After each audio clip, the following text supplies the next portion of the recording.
Good afternoon, everyone. 2 briefings ago, I asked, where is Nancy Pelosi? Today, I can announce we have found Nancy Pelosi. As you can see, we found Nancy Pelosi going into her hair salon. We will be playing the video on loop for all of you to see during the duration of this introduction. Nancy Pelosi was not in the halls of Congress when I asked where she was. She was not working in good faith to make a deal for the American people. Nope, Nancy Pelosi was found in San Francisco at a hair salon where she was indoors, even though salons in California are not only open for outdoor service. Apparently, the rules do not apply to Speaker Nancy Pelosi. She wants small businesses to stay shut down, but only reopen for her convenience. Do as I say, not as I do, says Nancy Pelosi. Nancy Pelosi is holding up $1.3 trillion in relief for the American people while getting special access to the very kind of small businesses that this money would support, businesses like this hair salon. Before she skipped town to violate her state's health guidelines, Pelosi proposed a bill. It was called the HEROES Act, which contained no additional paycheck protection funding. This is funding that would help the very small business she has bizarrely accused of plotting against her. The president sees through Democrats' disregard for Americans in need, and he took action unilaterally in his own accord.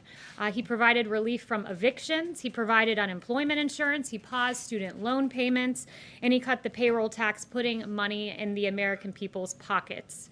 Congress also failed to authorize funding to provide children with free lunches for the 2020-2021 school year. And again, President Trump, with senior advisor Ivanka Trump, took action. And now USDA has extended a summer program which will ensure children continue to have access to free meals through the end of the year. Nancy Pelosi is demanding an apology from a single mother and small business owner who has received threats since Nancy Pelosi's comments against her salon. Salon owner Erica Kayleigh said this: "Since this happened, I've received nothing but hate text messages, death threats, saying they're going to burn down my hair salon. It's just sad that my community is pulling this, saying that I threw her under the bus when I did not. So that's hurtful. But yes, I think I'm pretty much done now." Nancy Pelosi, you ought to apologize to the American people. Or better yet, come back to Washington and get to work for hardworking Americans like this salon owner that you maligned and demanded an apology from. And with that, I'll take questions. Yes, John. Kayleigh, do you acknowledge that it is illegal in this country to vote twice in the same election? Are you referring to the president's comments earlier today? I'm just asking you a basic yes or no question. Do you believe it is illegal to vote twice in this country? The president does not condone unlawful voting. The president's been very clear about this. I'm once again not surprised the media is taking the president out of context. Do you recall what the president said on this matter specifically? I have it right here. Sure. Okay, maybe you should read it out for me then. Okay, so the president said that you should go to your poll. You should vote early, by mail, and then you should go either early voting or day of and try to vote again. So he is asking people to vote by mail and then to go down to the polling place on election day and to vote again if their vote has, if they can't confirm their vote has been counted. You're missing a very crucial line from the president's remarks.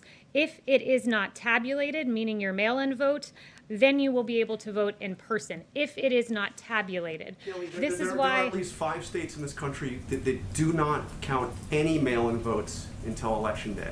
So those votes won't be counted until afterwards.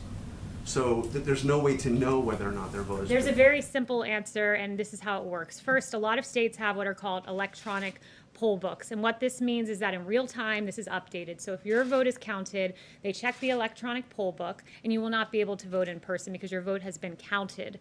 There's a secondary situation. So those who do not have electronic poll books, every single state in the country, you can cast a provisional ballot. And that is a ballot that is there. And if your your vote that you have not mailed in is not counted, they will then count the provisional ballot. And that is exactly what the president's referring to. But what Democrats are doing is saying this: we want an entire new system for voting, one subject to fraud.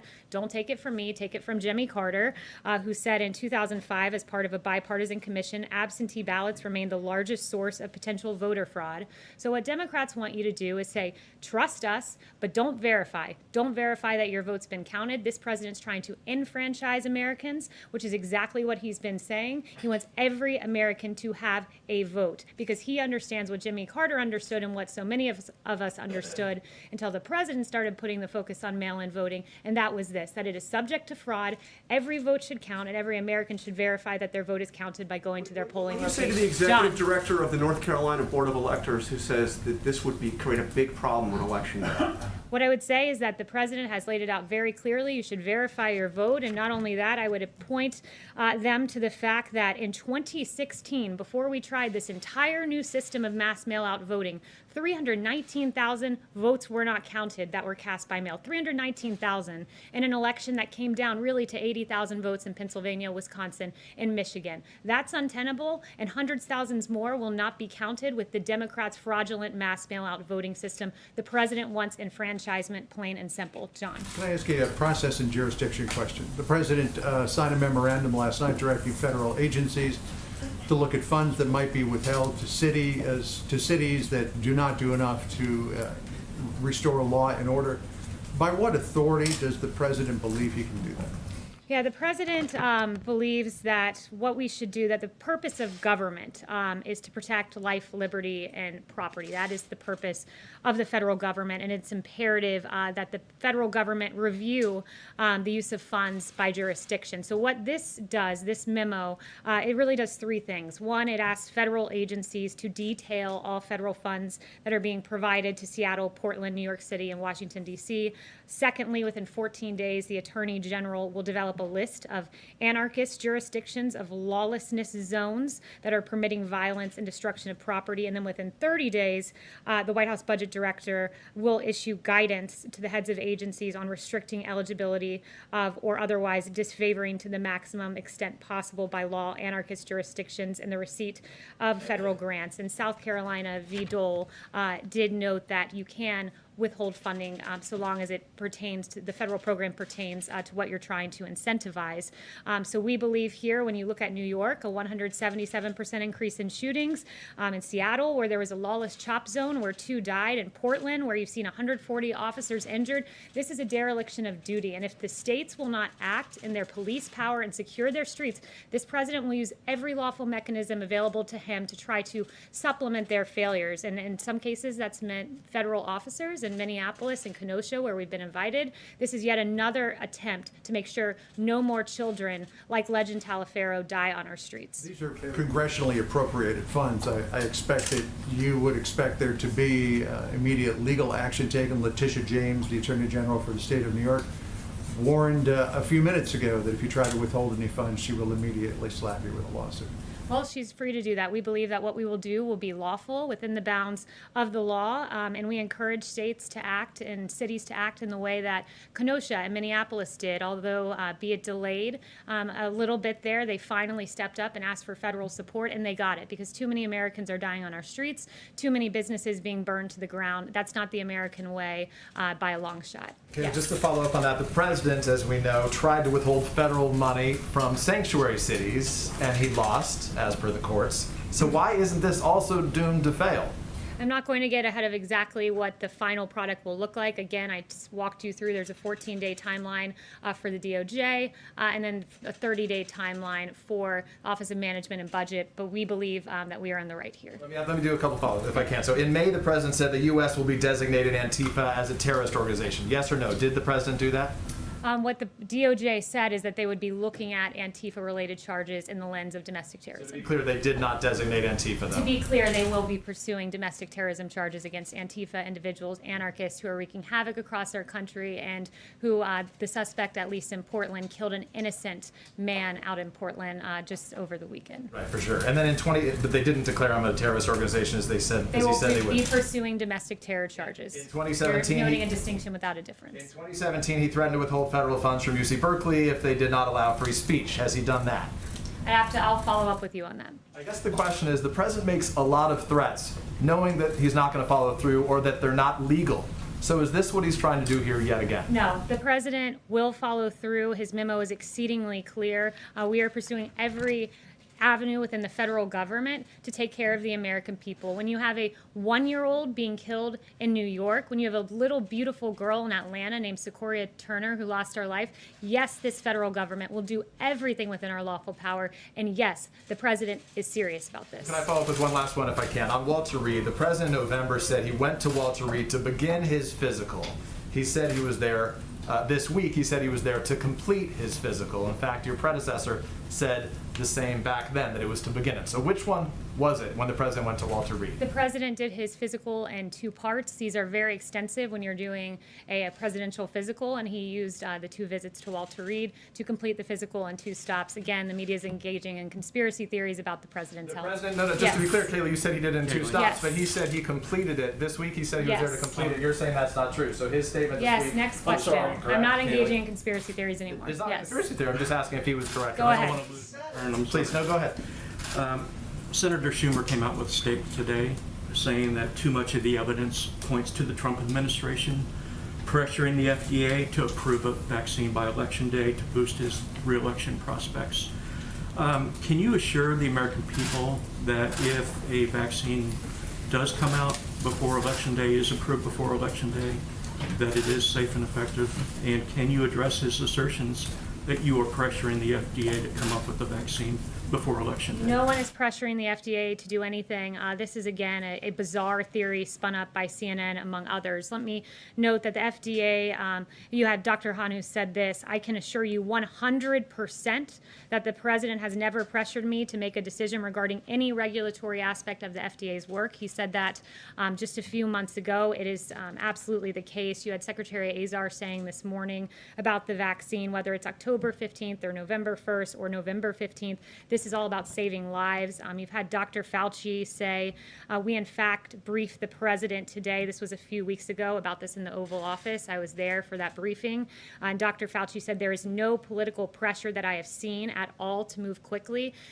This president wants to break through regulatory barriers to get a vaccine as safely to the American people as quickly as possible because lives are at stake, but he will not in any way sacrifice safety and making sure that this is 100% airtight before the American people receive it. So the priority here is saving lives, safety, and there will be a safe and effective vaccine in the works. And again, I think the CNN spinning up this conspiracy theory, it all was based upon the CDC career. Brought this up. Yes, and CNN was peddling a theory on this as well. Basically, you had career officials at the CDC who made a decision, who spoke with states about distributing vaccines. We're preparing in advance to have a safe and effective vaccine distributed because unlike the Obama administration during swine flu, they had real problems in that regard. The Obama administration promised 100 million doses by October. They then reduced that number to 40 million for the swine flu by mid-October when demand for a vaccine was at its highest. Supply fell dramatically short with as few as 11 million doses on hand. You even had their CDC director saying, we are nowhere near where we thought we'd be by now. We are not near where vaccine manufacturers predicted we would be. We share the frustration of the people who have waited online or called a number or checked a website and haven't been able to find a place to get vaccinated. Unlike the Obama-Biden administration, we make plans in advance. It's why we have contracts for 100 million of vaccine production in advance, and it's why CDC career officials have worked with all 50 states to make sure that we can distribute this vaccine. We do our homework in advance, unlike Obama, Biden. One, Kayleigh, just Yes. another one. So, former Vice President Joe Biden said on Alexei Navalny's poisoning that the mode of attack leaves no doubt as to where the responsibility lies, the Russian state. Does the president agree with that assessment?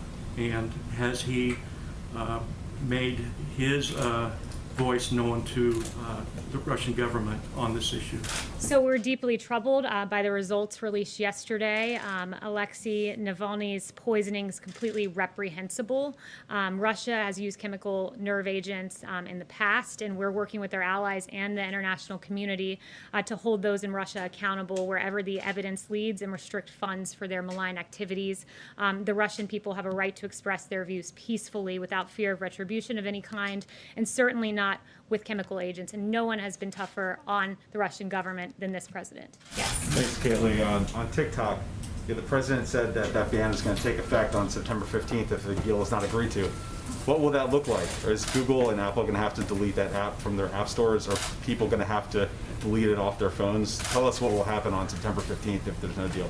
I'm not going to get ahead of announcing those plans on September 15th. I know you had some questions on the timing of everything, and I told the Commerce Department to be expecting your call because they can walk you through. Had questions about the 45-day time frame, so I did get some clarity for you on that. And if you follow up with me, we can get you in touch with the Commerce Department. Okay. Yeah, Kayleigh, I just wanted to ask you about the investigation. There's a couple of contracts that were awarded that Peter Navarro was involved with. One, there's some investigation going on in terms of the Kodak, the money that went to Kodak to allow them to develop pharmaceuticals. There are other contracts now for ventilators that have received scrutiny. Can you give us an update on how concerned you are that maybe some of these business deals are going through too quickly, they're not getting enough scrutiny? Is there any particular finding that you can offer at this point on that? Yeah, we've made many contracts using the DPA 78 times, 30 times with regard to testing. We're very proud of what we've done. Of course, if there are new allegations with a given company, we certainly look at those and look at them closely, as we did with the Kodak situation. But we're very proud of what we've done. We were met with an unprecedented challenge, a novel coronavirus that came to our shores from China. And we are very proud that our contracts have enabled us to have a very large and growing stockpile. In fact, we've rapidly increased the amount of N95s on hand to more than 60 million. We're on track to have 10 times more than pre-pandemic levels by the fall. Significantly surged the number of gowns on hand to more than 27 million, and we have tremendous level of ventilators on hand at 109,000, and we will have tens of thousands more by the fall. So the contracts we've made have enabled these numbers, among others. I'm not even getting into therapeutics like remdesivir, but of course, if there's ever allegation, we take it seriously and look at it as we did with Kodak. Confirm how many allegations of wrongdoing that you're looking at that I'm only involve Peter aware of Navarro? the one or two that you named out of the many, many contracts that we've had. Yes.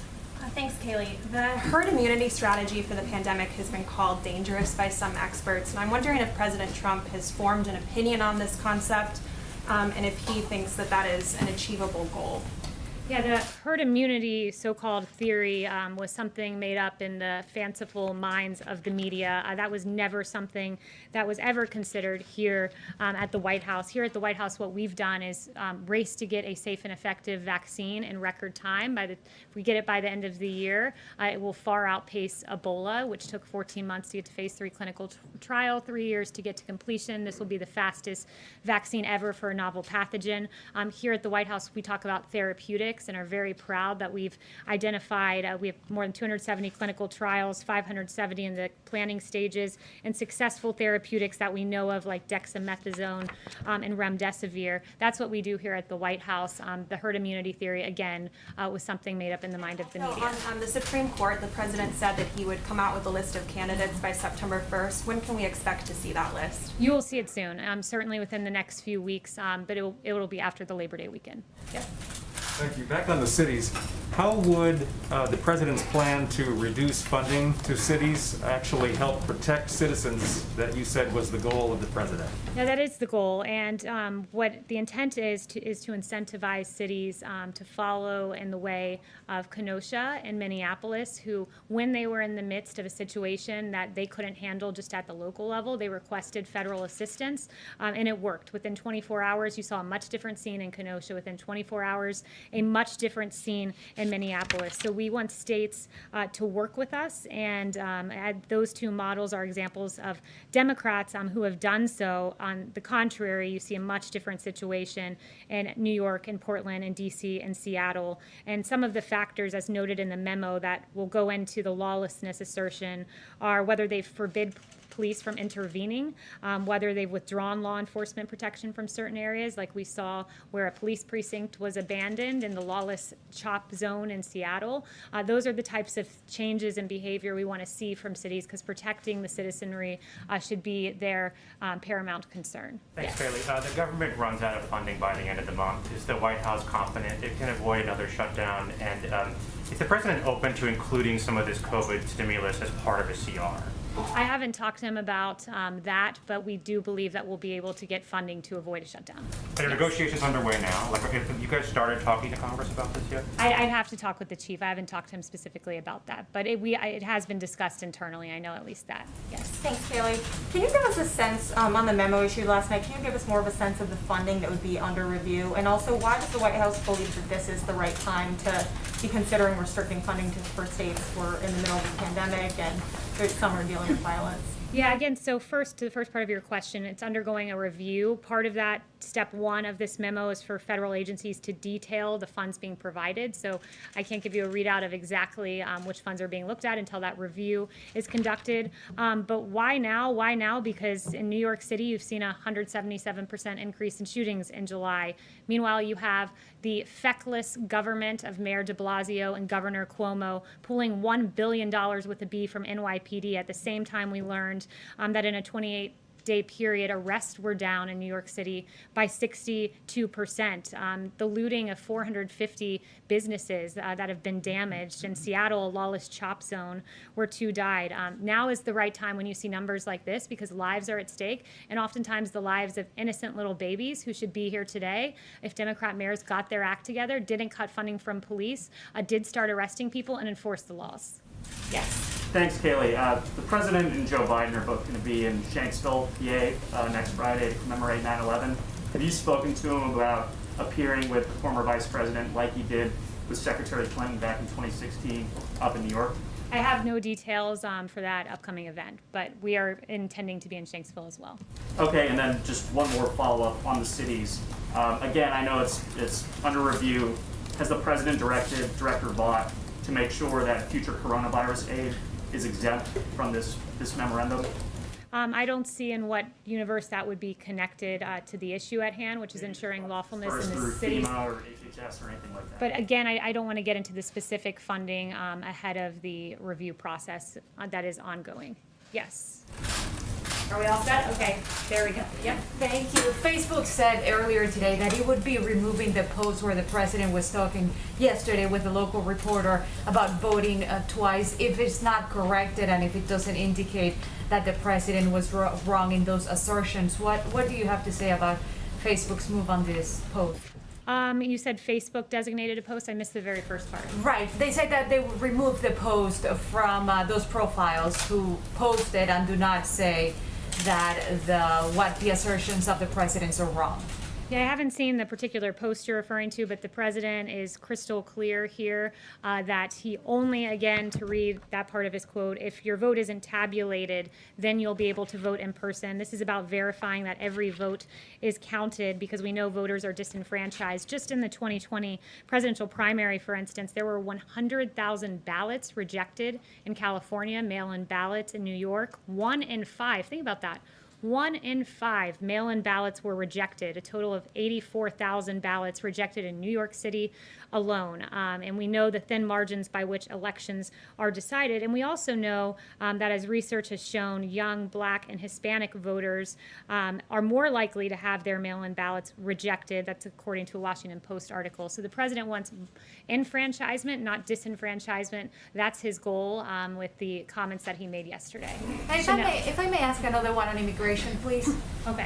The president had said that he would be issuing another order in September. Do you have any more information on that, when he may be issuing that immigration order? Yeah, no updates on a forthcoming immigration. Thank you, Kayleigh. If you mentioned role model cities like Kenosha, if, say, Mayor de Blasio and Mayor Bowser, for instance, if they were to this week take specific actions and get some of the law and order back under control, would this memo continue to go forward, or would you continue to propagate the plans listed in this memo from We'd have to yesterday? see a radical change in behavior from the mayor of DC, who allowed a church to burn, from the mayor of Portland, who stood with the protesters only to be chased out of his own home, the windows shattered of his building by the very protesters he deemed peaceful, who were actually anarchists, who took the life of a 39-year-old man this past weekend. But look, when the local government doesn't act, we use every avenue available to us at the federal level, and that it pertains to this memo as one example. Another example is Operation Legend, which we're very proud of and have some new numbers for you on that. Since the operation's launch, more than 2,000 arrests, including 147 homicides, have been made. More than 544 firearms have been seized, and more than those are illegal weapons, and more than 7 kilos of fentanyl, 14 kilos of heroin, 12 kilos of cocaine, and 50 kilos of methamphetamine have been seized. And of the individuals arrested, 476 have been charged with federal offenses. And there's a detailed readout from DOJ of each offense and the great work that our federal law enforcement officials have done. So thank you to our police. Thank you to our federal law enforcement. You keep us safe when Democrat mayors and derelict governors do not. Thank you. Can you say something about airlines?